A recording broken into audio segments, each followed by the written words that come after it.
Welcome to the school of discrete mathematics. Set discrete mathematics के course में set theory का chapter चल रहा है हमारा। पिछले लेक्चर में सेट ऑपरेशंस हमारे कंप्लीट हो गए थे और आज हम उससे रिलेटेड कुछ इंपॉर्टेंट एग्जांपल्स को डिस्कस करेंगे। तो एग्जांपल है हमारे पास, let u is equals to 1 2 3 up to so on 10 be the universal set. Universal set में हमारे पास फर्स्ट 10 नेचुरल नंबर्स गिवन है। x हमारा सेट है 1 2 3 4 5। y is equals to y such that y is equals to 2x और z है z such that z square minus 9z plus 14 equals to 0। और ये सारी चीज़ें हमने फाइंड करनी है। तो पहले सेट्स को हम लोग सिंप्लीफाई करके रख लेते हैं, क्योंकि कुछ सेट्स हमारे पास जो है वो सेट बिल्डर नोटेशन में गिवन है। तो हमारे पास यूनिवर्सल सेट गिवन है, वो हमने एज इट इज लिख लिया।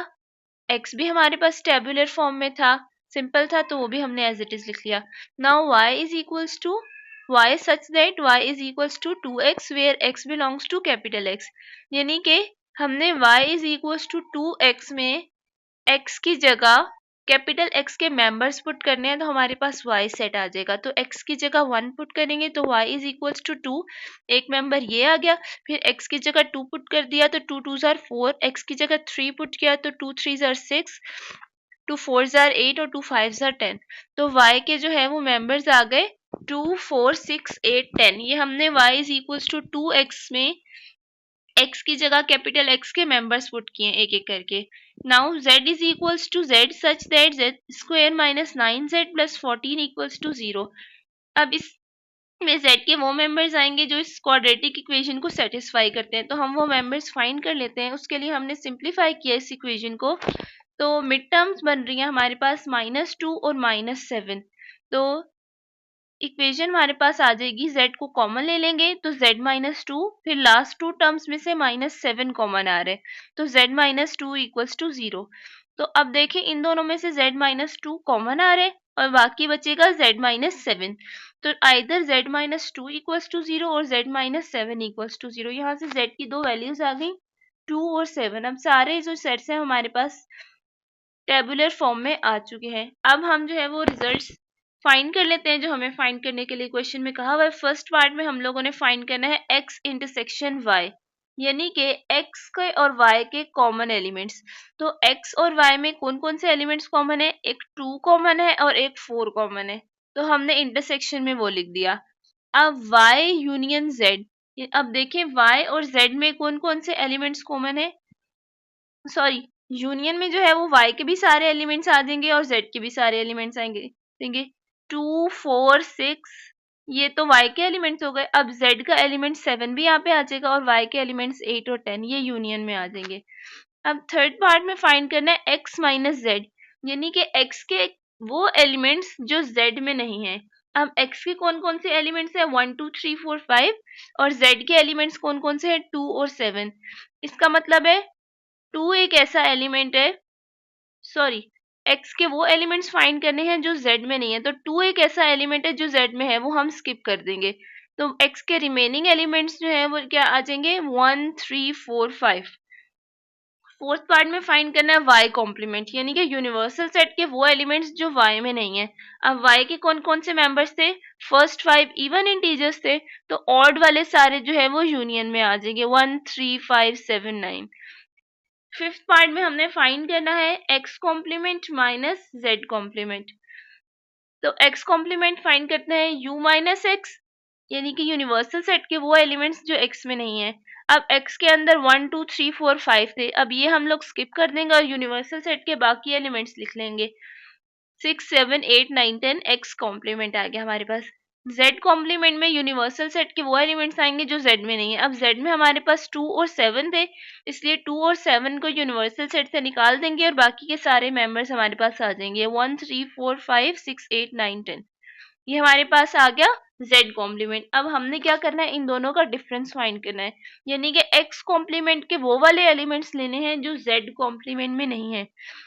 तो आप क्लियरली देख सकते हैं 6 भी z कॉम्प्लीमेंट में है तो वो भी नहीं आएगा, 7 नहीं है, 8 है, 9 है, 10 है, ये सारे एलिमेंट्स जो है वो z कॉम्प्लीमेंट में है सिवाय 7 के। तो हमारे पास इन दोनों का जो डिफरेंस है वो सिंगलेटन 7 आ जाएगा।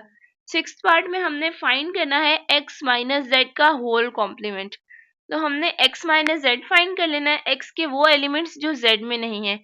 अब x के वो एलिमेंट्स जो z में नहीं है, अब z में 2 और 7 थे, तो इसका मतलब है x में से 2 और 7 स्किप कर देंगे अगर मौजूद हैं तो जो रिमेनिंग एलिमेंट्स x के रह जाएंगे वो आ जाएंगे 1 3 4 5।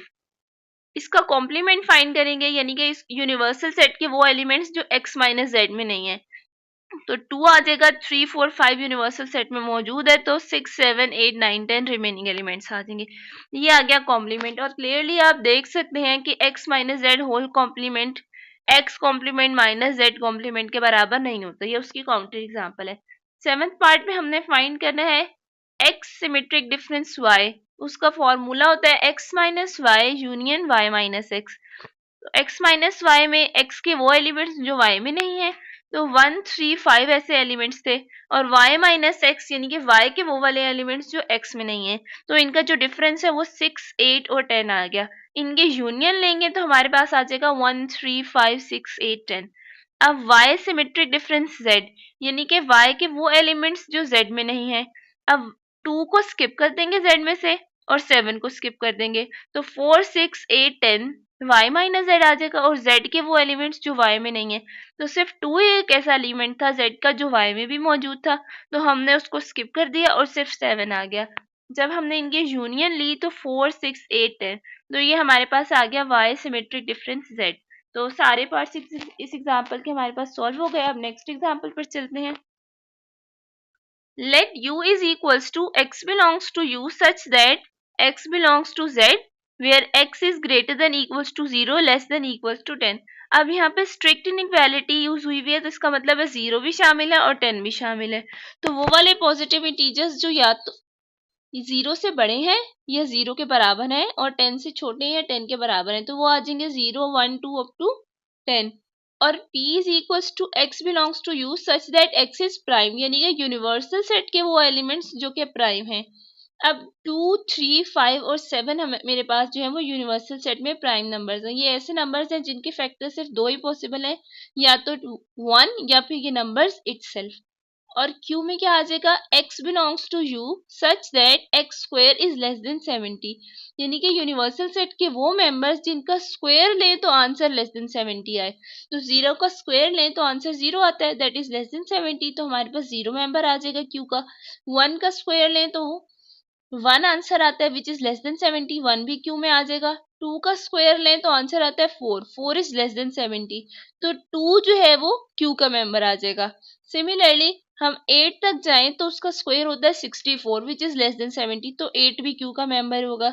लेकिन अगर हम 9 का स्क्वायर लेके चेक करते हैं तो वो 81 होता है। इसका मतलब है 9 और 10 जो है वो इसके अंदर नहीं आएंगे Q के अंदर, और 0 से 8 तक सारे मेंबर्स आ सकते हैं।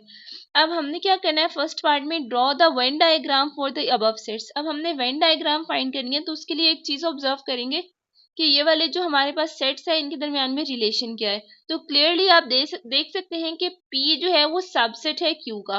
तो सबसे पहले हम वेन डायग्राम में P को जो है वो ड्रॉ कर लेंगे। P के मेंबर्स लिख लिए 2 3 5 और 7। अब इसका सुपर सेट बनाएंगे हम Q को। तो देखें अब इसमें जो है वो Q के मेंबर्स आ जाएंगे। तो Q में 2 3 5 और 7 ऑलरेडी हमने मैप कर दिए हैं, तो बाकी के जो मेंबर्स हैं वो हम इसमें लिखेंगे। सिमिलरली यूनिवर्सल सेट के जो है वो 9 और 10 रह गए थे, बाकी सारे मेंबर्स हम लोग पहले ही लिख चुके हैं। तो जो नंबर एक दफ़ा लिख दे हम उसे वापस नहीं लिखते, रिपीटिशन जो है वो हम सेट्स में अलाउ नहीं करते। सेकेंड पार्ट में हमने फाइंड करना था P कॉम्प्लीमेंट इंटरसेक्शन Q। तो P कॉम्प्लीमेंट यानी कि यूनिवर्सल सेट के वो एलिमेंट्स जो P में नहीं है। तो P के अंदर कौन कौन से एलिमेंट्स थे, 2 3 5 7, ये हम स्किप कर देंगे यूनिवर्सल सेट में से, तो बाकी आ जाएंगे 0 1 4 6 8 10।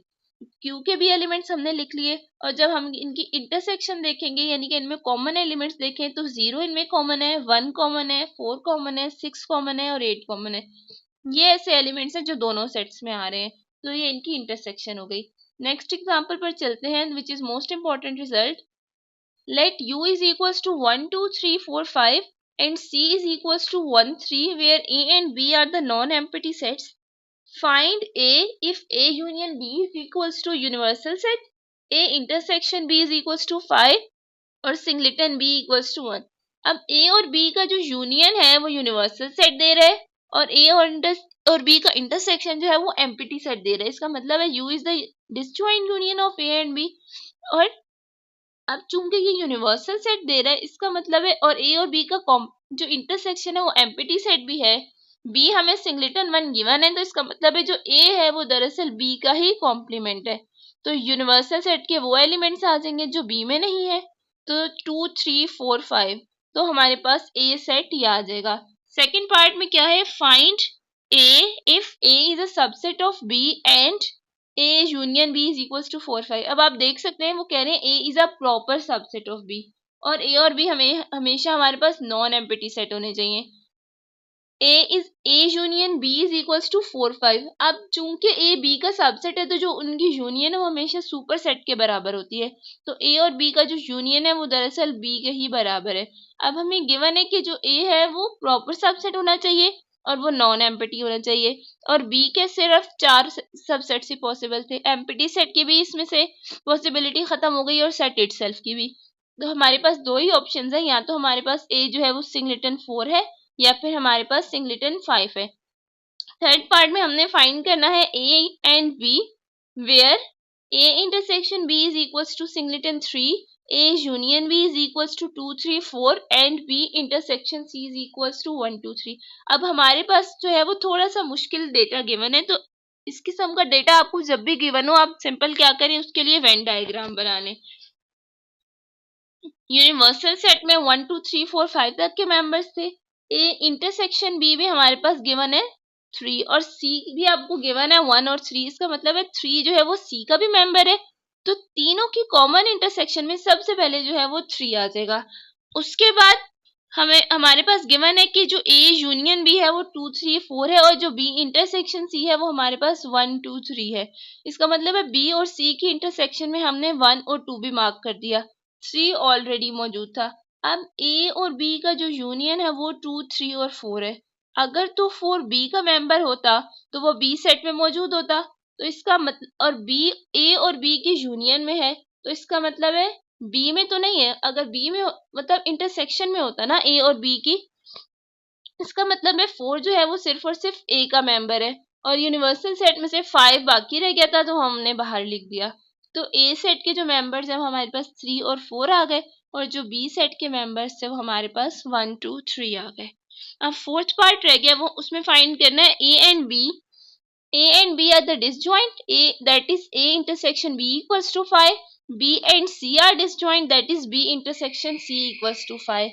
तो A और B का जो यूनियन है वो भी हमारे पास गिवन है 1 2।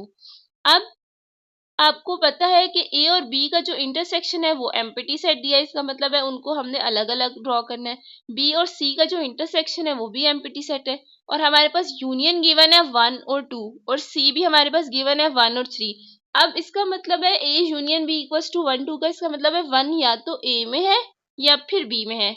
अगर तो मैं 1 को बी में डाल दूं तो फिर बी और सी की जो इंटरसेक्शन है वो एम्प्टी वाली बात जो है वो ट्रू नहीं रहती, तो इसका मतलब है क्लियरली 1 जो है वो ए का मेंबर है और उसका सी के साथ इंटरसेक्शन भी आ रहा है। सिमिलरली जो 2 है, अब 2 को मैंने बी के अंदर क्यों रखा, क्योंकि हमारे पास गिवन है जो ए और बी है वो नॉन एम्प्टी सेट्स हैं, बी के अंदर कोई मेंबर मौजूद भी जरूर होना चाहिए, तो हमारे पास जस्ट 2 की ही पॉसिबिलिटी है। तो A union B is equals to 1 2, तो हमारे पास ए जो है वो सिंगलेटन सेट 1 आ गया और बी हमारे पास सिंगलेटन सेट 2 आ गया।